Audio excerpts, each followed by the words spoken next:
and namaste. So, welcome to episode number 50. Today, I thought we would have a little bit of play with the spine so that we use that fluidity of the spine as we explore posture. There's something very playful about the spine, especially when we, sort of wag the tail. And I thought we would just bring that into the practice as a point of reference for all the poses. We're going to have this play with the spine as a reference point as we move into postures.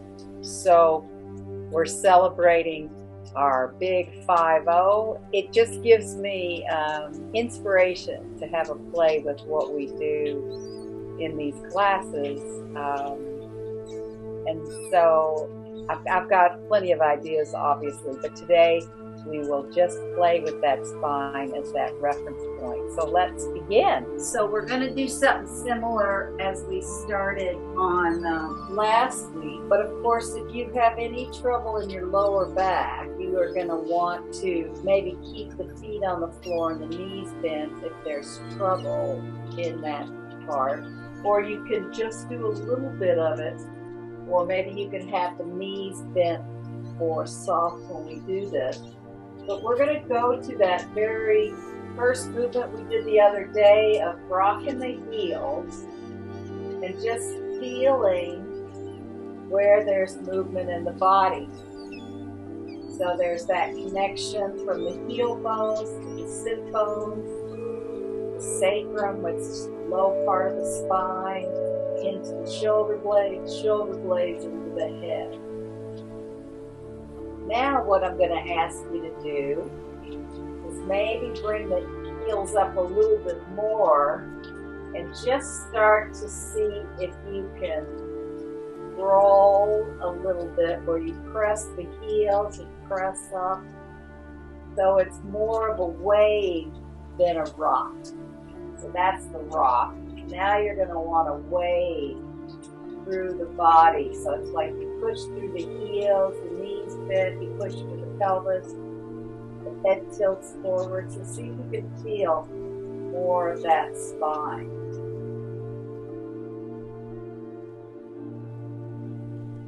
So we're going to use this wave a lot in class today. So you can just release that now and bring the knees bent and the feet on the floor, and then you can try a little bit of that wave from this position. See if you can find a little press into the pelvis through the head. It gives you a little bit of a spinal wave here.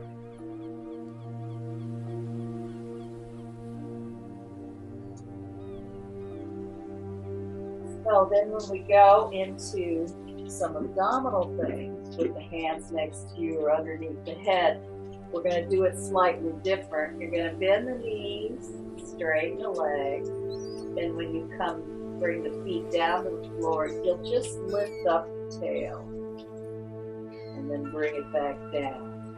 So we'll inhale the knees, bend through the heels, bend the knees to the chest. Press the feet up on the floor and lift that tail off. So we bend the knees in, bend up, bend the knees down, raise the feet on the floor, lift the tail up. We'll do one more like that. Bend the knees in, press through the heels, bend the knees in, feet on the floor, lift the tail up. And then you're going to cross the legs, and for I have the right foot in front of the left, and you're just going to see if you can just lift the tail up. It's a bit of abdominal work here in the lower abdominal. Just see if you can lift that tail off the floor, and it's kind of a little swing in the legs. If you want more intensity, you can bring the head up every time you lift.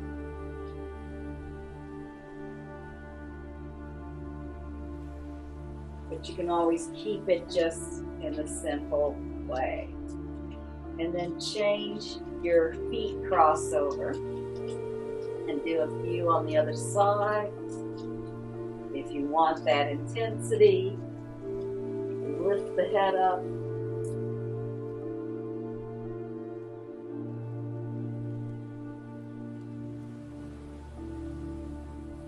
And then just release that down. And roll over to your side and come up to all fours. So when we come to all four here, and we've done this in the past where we started to circle in the tailbone, but I want you to do these circles so that you're bringing in the whole spine so that you get a little bit of circle into the head and neck too. Now, depending on your body, you can keep it very small movement in the pelvis and just notice how that reflects up into the head. Or if you are able to do larger movements, you can really bring them circle around.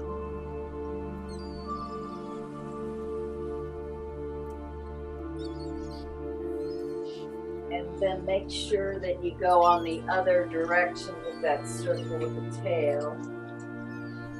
Just allowing it to move up through the spine, into the head.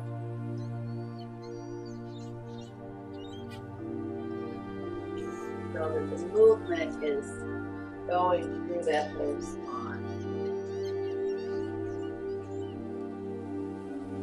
And then slowly come back to neutral.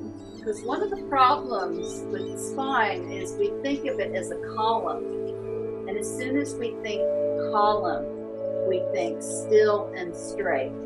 But there's a lot of, and solidity, but there's a lot of mobility here. And we really want to find that spaciousness in the spine. So now, when we do cat and dog, we're going to just try to roll through the spine. We're not going to do the traditional.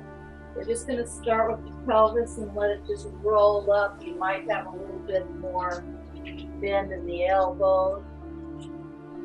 But see if you can find that spinal roll forward.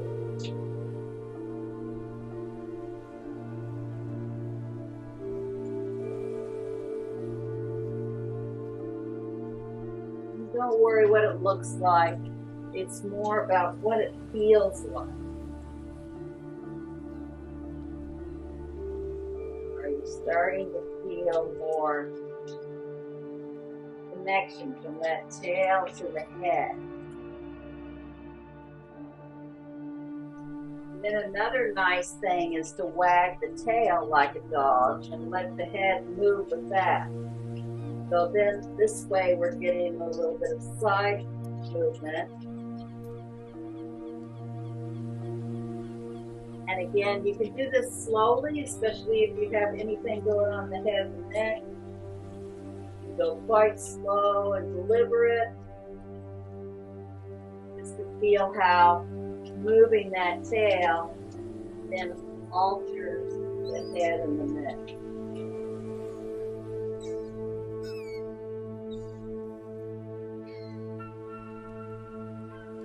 And then see if you can start in the spine and roll up like to upward facing dog. And then you bring that tail back and it helps pull it back. So there's a couple of ways you can do this. You can really start in the tail, let it move up through the rest of the back, or you can lead with the head. So here I'm leading with the head, and it brings the tail through. And here I'm, again, doing a little bit more of the roll through the spine as I come forward, and then come into upward dog. I initiate with the pelvis, get that roll. And then you can keep rolling back until you get into big toes together, knees wide. And what happens if you start to roll through the spine from that space, come all the way up, and then initiating with that tail, you can actually wiggle it and let it bring you back. So there's a few different ways you can try this, but what you're trying to find is that fluidity in the spine.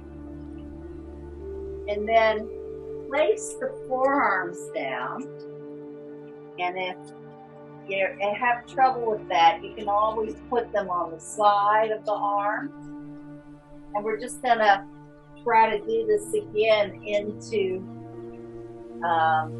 half plank. So we're gonna try to roll that spine until we come up into half plank, and then the knees down, and rolling that spine until we come back. Big toes together, knees wide.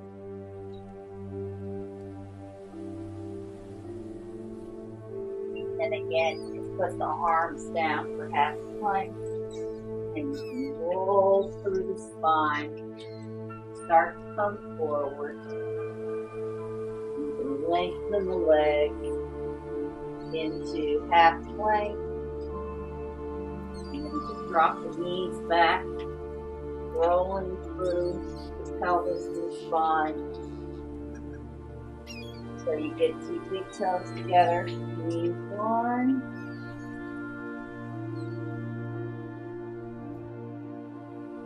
And then bring the hands forward and interlock the fingers. So it's like you're doing a headstand preparation here. And then see if you can just start to roll the spine so your knees are bent.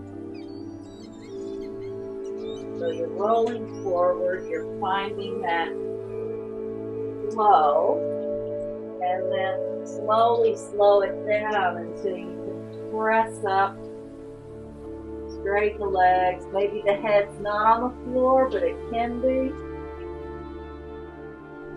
And then you just start to roll, and then come back down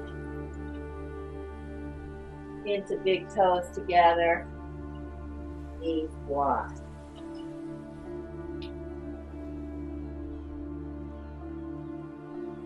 And then find the opposite crossover, so bring the hands together as you start to roll through the spine. Tuck the toes under, rolling through the spine until you get that straight.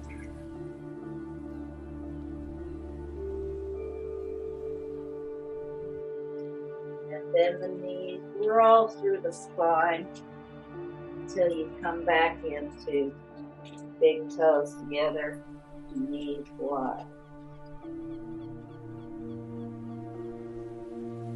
Come back up to all fours, and you might want the hands a little further forward. We'll do rolling through the spine and come up to downward dog. Again, if you're feeling dizzy or anything else, nauseous, you just might want to slow it down. So you start to roll a little bit through the spine. It can be quite gentle. And you start to tuck the toes under and do a little bit more of that rolling through the spine. And actually, when you start to come into downward dog, you can feel what happens when the tail presses one direction, what happens when it comes forward. And you can just do a little bit of a rocking action here.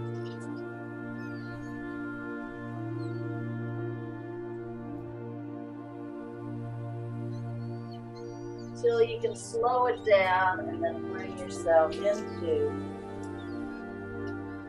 the downward facing dog.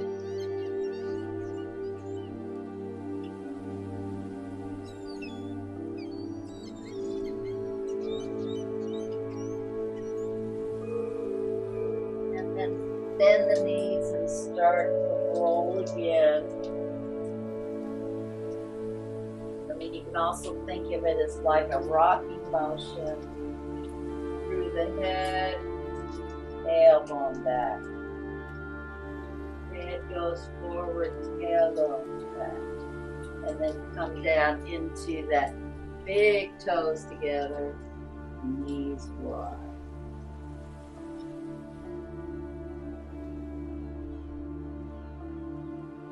Do one more downward dog like that. And again, you need to pay attention to how you're feeling as you do this. You can just start to kind of do a simple rocking with this.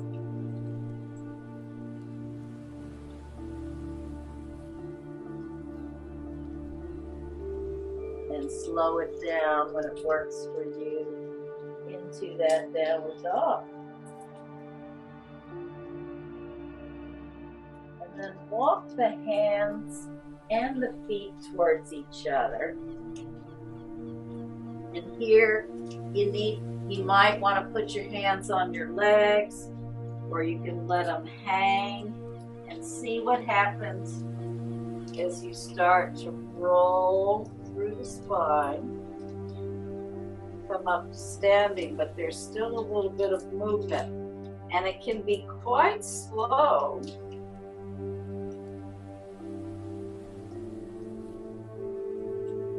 And if you can keep that chin forward a little bit, it might help you find how that movement starts to bring everything into a line with each other until the head can settle on the top. Because often what happens is, you know, people from here might just lead with the head to come up to standing, and then we're missing feeling into parts of the back. So you can try that again, where you can just fold a little bit forward, letting that head go.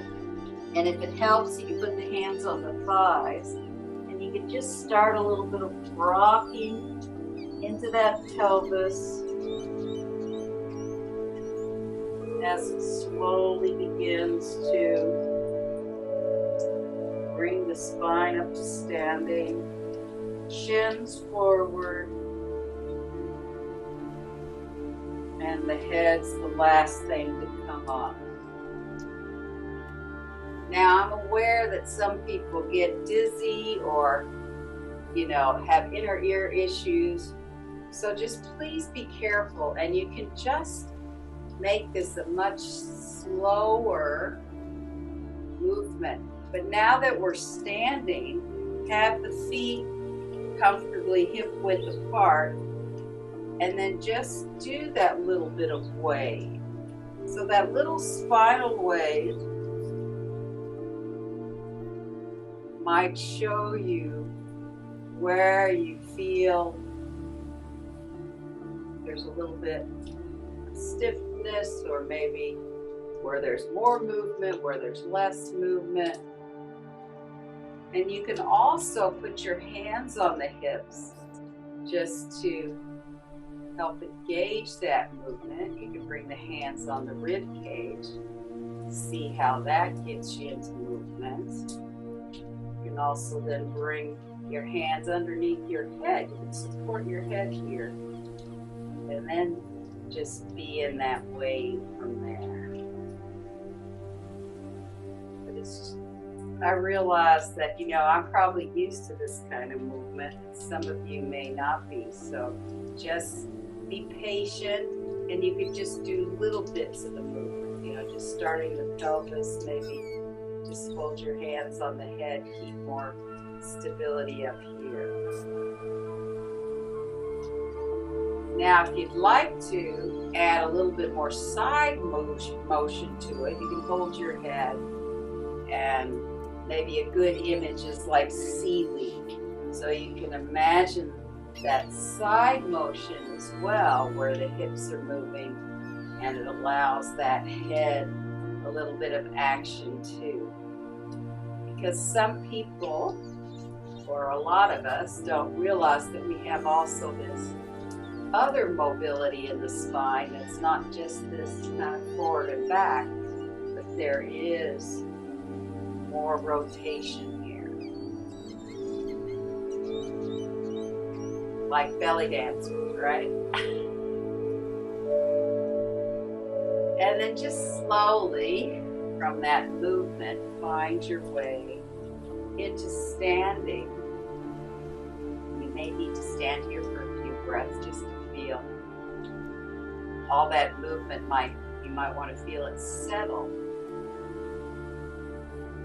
But just notice your breath, spine. Maybe you feel like there's more length in the tailbone, and you can imagine that you actually have a tail, like a lion, like a dog, that's lengthening down. And sometimes that really helps to stabilize the pelvis. So just notice what you feel. I don't want to put words into your experience. So now, just slowly bring the arms in front of you. This might help you stabilize this. And slowly do a little bit of rocking through the spine to come into powerful pose. So what happens as we approach this pose this way? Now go into that. Just the arms forward might just help with that. Give you a focus with the movement. And then if you want to raise the arms up, you can. Palms face each other or face forward. And then bring the arms down again and just do a little bit of rolling through the spine. Come back up to standing. So as I recommend, you can really just slow this movement down. It doesn't have to be lots of motion. So again, inhale those arms up shoulder height. And start the rock in the tail. And then come into powerful pose. Just notice how that feels. And bring the arms up if you want. They're not exactly overhead, they're actually a little bit forward. And then to come out, lower the arms. Just do a little bit of roll. Come to stand. Bring the arms down. So I'm quite aware that some people get very nauseous from this. So just, you don't have sea legs if you know that you have nausea. You just want to slow it way down. Maybe you want to press into the feet. Maybe that'll help. So now we'll go into some more standing poses and see how this might influence our standing poses. So just bend at the knees a little bit and bring the feet out wide. And we will first just stabilize through the lower body. So I'll be mirror image. So the left foot toe to heel, right foot heel to toe. Now just start that little roll in the spine as you come down, finding where's that length? Can I get the length here? You might even want to put a hand on the sacrum and then maybe a hand on the head if that helps you. And then you can find that length here. Can you feel that length in the pose? If you feel like engaging the arms in the pose, you can bring the arms in the pose. And then release the arms and just try to slowly undulate the torso. Come back up to standing. And then we'll bring the feet parallel. Take a little pause there. So you can ground that. And then taking that right foot toe to heel, left foot heel to toe. And then again, if you need to have your hands on the sacrum and one on the head, as you do a little bit of undulating movement, little spinal roll to find your way out to the side. And then if you feel like bringing the arms into the pose, you can.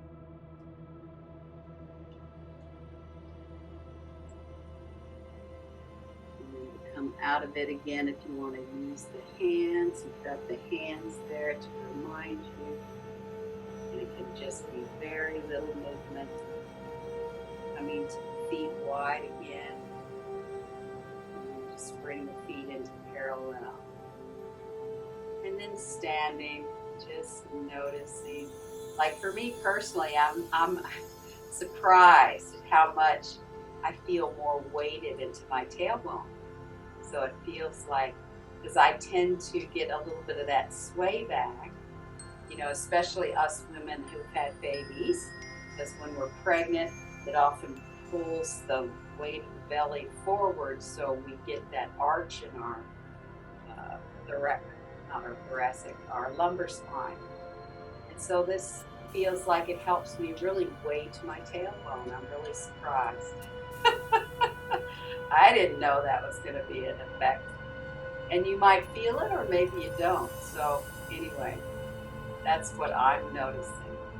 So now again, bring the legs out wide. We'll go into Parsvakonasana this way. So we'll take that left foot toe to heel, right foot heel to toe.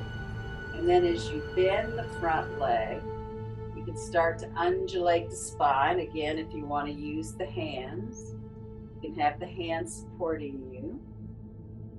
And then you can bring the forearm down and just find the pose. And the left arm can do whatever feels right for you today.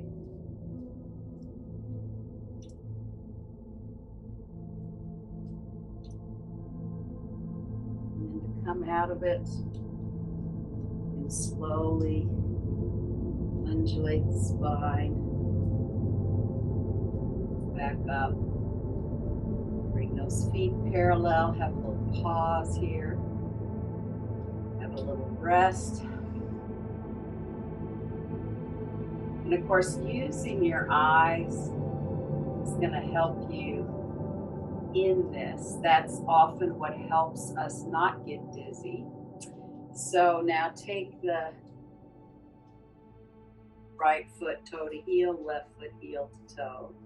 And then you're going to bend the thigh first and then start the undulation a little bit. And you can see mine is quite small. And then I'm going to bring that forearm here. And then you can decide arm up or up and over. Whatever works for you today. And then slowly release the arms.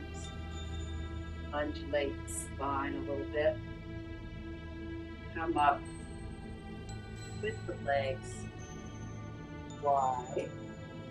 Since the legs are wide, see what happens. And just go to where it feels right for you in the legs.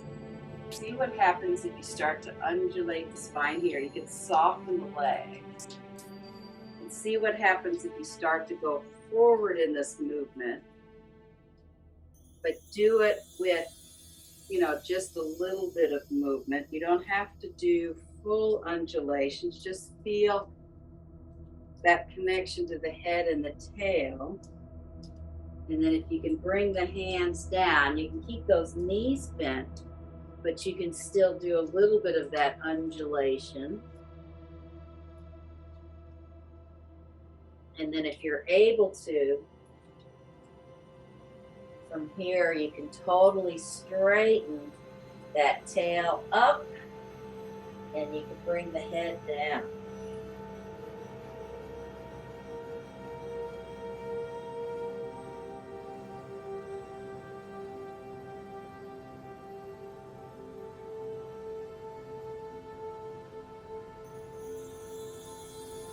To release that, walk the hands forward. You can maybe bring the feet closer in and just do a little bit of undulation between the head and the tail. Start to bring the feet in. And then come back down again. We'll just do some simple twists just to feel what it's like if we undulated into a twist, sat in that twist. You need something to sit on, a blanket or a cushion or a block. You can sit on that, and we're going to take the legs out in front. You can modify this in whatever way works for you. But if you're able to, I'll sit sideways.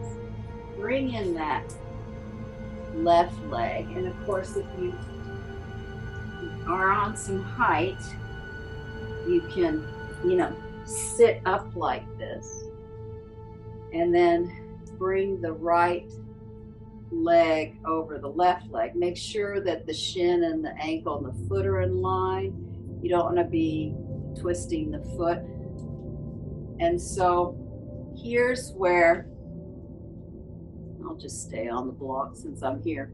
Here's where you can hold that leg and just do a little bit of undulation in the spine as you start to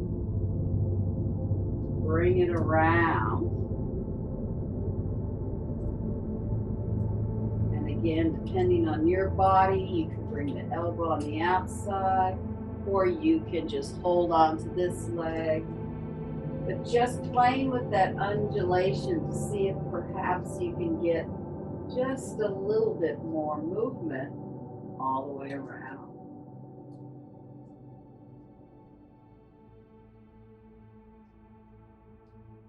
And then to come out of it, again, a little bit of undulation as you come around.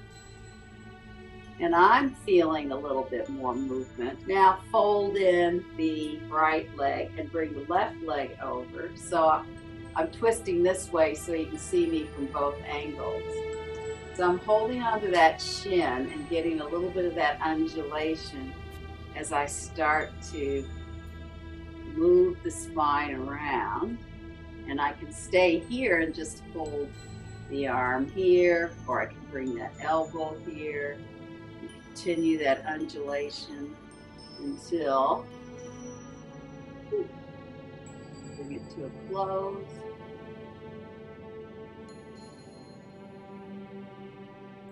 And then we can undulate to come back into sitting. And then we'll go into a final pose. Whatever you need tonight or today, you can lay down in Shavasana.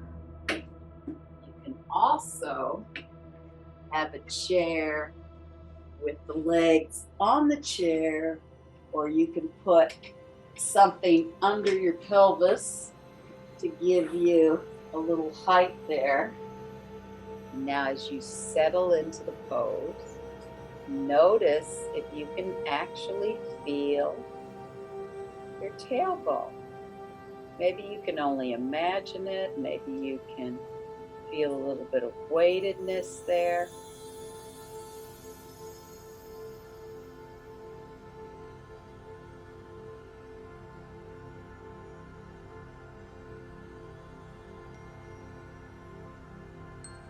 And then notice what's happening with your sacrum.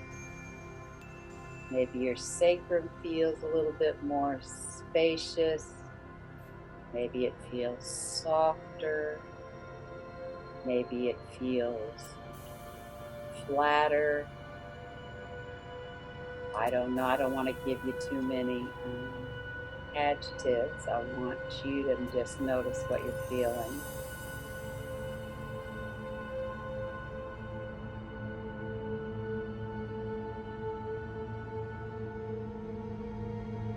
And then see if you can notice the spine of your lumbar spine. It's right above your sacrum.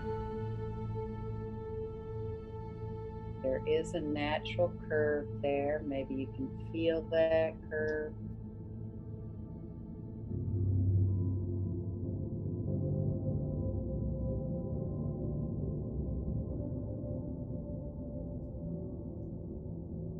What about that thoracic spine? That's the longest part of the spine. It goes behind your rib cage, up between your shoulder blades. See if you can feel those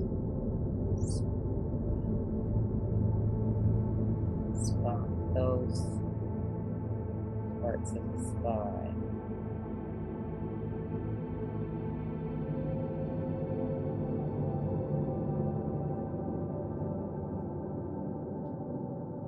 See if you can feel spaciousness between each of those vertebrae.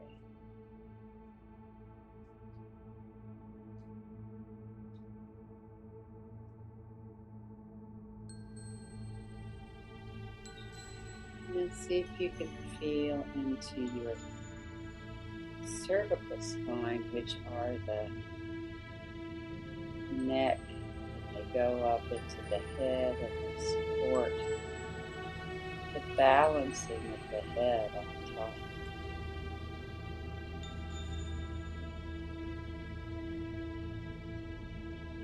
That also has a curve, a natural curve in it, and see if you can feel that curve.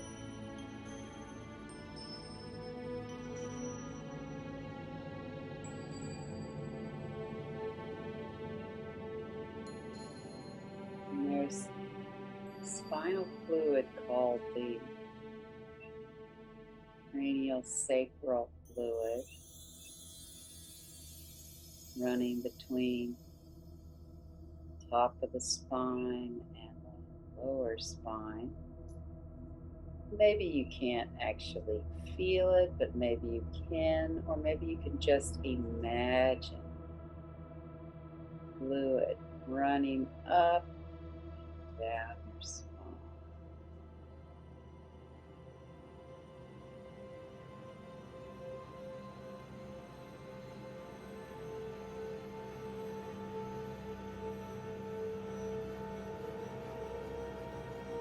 See if that can support your head and give a sense of lightness into the whole head, between the ears,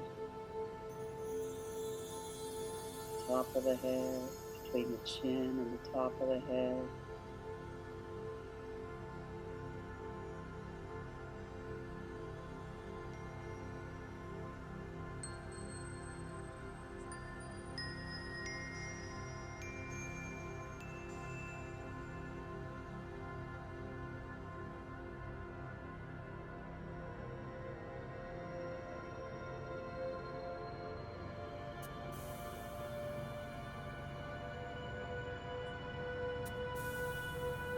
Slowly begin to reawaken your body, bring a little bit of deeper breaths, movement into the fingers and toes. Perhaps you need a nice big stretch.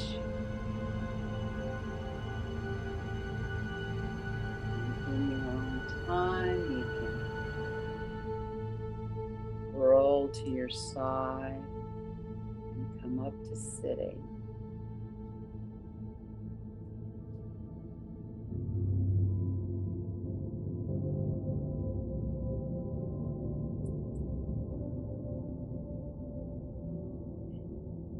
Thank you for joining episode number 50, focusing on the fluidness of your spine to support you in your yoga practice.